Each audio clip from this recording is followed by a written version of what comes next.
Hey guys, what's up? In this video, I'm gonna show you how to turn off talkback mode in Galaxy A06 device.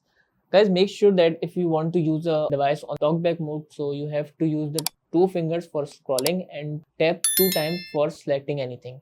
So first of all, guys, we have to go to settings. So we are using the two fingers.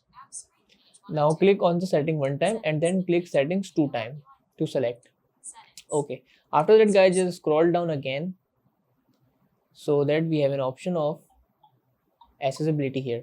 Just tap on accessibility, and then as you see, we have an option of a talkback. Just tap on a talkback. Okay, and all you guys have to do, just disable this feature like this. Just click on turn off, and then as you guys see, the talkback mode is now turned off, and now we can use it by one finger and by tapping one time. So that's how, guys, we can turn off the talkback mode in Galaxy A06.